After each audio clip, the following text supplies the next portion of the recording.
All right, guys, we are back. So I have completed all the foils in the head, as you can see. So let's go to the next view and be able to look at that. All the foils are in. I told you that I was really trying to see a lot of likeness that was here. So I only have a few pieces, if you will. I only have a few pieces just kind of peeping out here, right? Where you can see some of that dark color that still lives in there. I only have a few pieces kind of hanging around through the whole head. Have a few in the back here that's hanging around. I want to see a lot of light with this. So be that I want to see a lot of light. I want to see that this particular work is here, that we're showing you a brightness of it. So I took a whole bunch of bright panels and put it here. I have the fringe that's going to be really, really bright that's here. We're still going to have that dark root, but then we brought that root up to about a level 4, some level 5s, a few level 6s that are in there. We use that 40 volume of the Schwarzkopf, and we're using a Beach Wave wig. And this Beach Wave, it's a 20-inch, I believe it is, Beach Wave wig. That's a 4x4 closure. I did put the link that's on there in the beginning. You can go to that link and you'll be able to see this particular wig. It says that we can get about a 27 in that lift here, but as I'm peeking through some of my foils, because I told you my foils are not always pretty, okay? So as I'm peeking through some of those foils, I'm showing to you that, it is a little bit bright that's in there, that brightness that I was looking for. So I'm looking through them and I'm like, ooh, okay, I see some brightness. You see that in there? Yeah. Look at her lightening up, baby. That's that 40 volume that's in there. She's lightening up, baby. She's doing exactly what I needed her to do. So again, making sure that we have a beautiful look, beautiful colors that are falling through here. I wanted to take a little bit more than that 430 that we have. This is something I wanted to create myself, but then take it just a little bit more and see a little bit more lightness that's here. So again, we use the Schwarzkopf. Well, let me pull it up here for a second so you guys can see it. Yeah.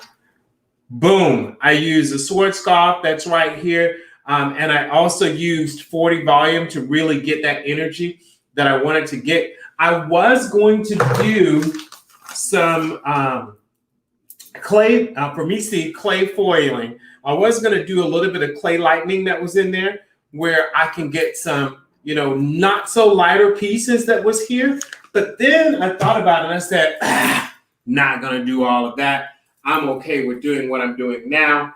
I did a whole lot of teasing. So if you want to go ahead and look at it here, you'll see that in the top of it, I'll move over to the side a little bit. As you can see, you'll see that there's that little lightning, little afro that's in there because I wanted to tease it so that some of those dark pieces will fall down into the lighter pieces to really give us a beautiful, beautiful canvas of color that moves through the entire head.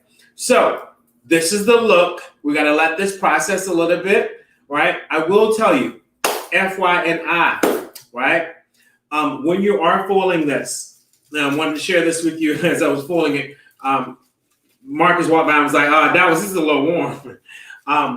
With this, even though this is not raw hair, because it's not, I'm using the energy of 40 volume and I'm using a Schwarzkopf and I'm putting it on this particular hair. These foils are going to warm up a little bit. Now, are they warming up where it's going to, a bubble and bullet? No, it's not. It's not going to do that. But am I going to get some kind of, heat that's happening there? Absolutely.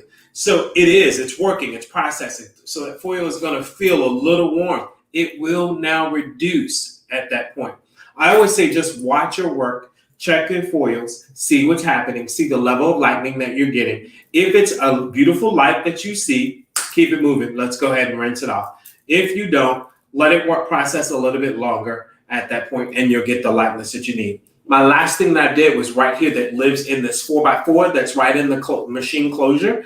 That 4x4, this here is a little different than the actual wig itself, even though we say it's there. This is where I want to give you a tip. Guys, be mindful that this is a less density of hair that's living in this closure. or the frontal, that density of that hair is not as thick. And so it's a little different. You need to treat that with a little bit more care. So the amount of energy that you're going to use here may not be the same amount of energy that you're using through the rest of the head. Okay? So don't burn up your foils, your frontals and your closures. Don't burn them up because I'm going to go ahead and just be willy-nilly and just lay 40 and 60 and 100. No, I'm just fine. But again, putting all that energy here, this will move fast. Okay? All right. So we're going to let this process, as I said, we'll return back to see what this is. As I was just saying to you before in the last video, we have to take steps and we do them slow, because we want to understand the integrity of the hair. We want to make sure that we don't tear up this hair as we're doing it, okay? Guys, don't throw a bunch of 40 on and leave it sitting somewhere. We'll walk through it properly, get to our journey correctly, and then we make sure that we can shampoo and condition and put all that love and that moisture and hydration back into the hair that you purchased. So that's what we're going to do now. After we process this, we're going to go to the wash house, shampoo, condition, treat, and we'll come back and visit with you. Cool? All right. See you guys. Thank you. Bye.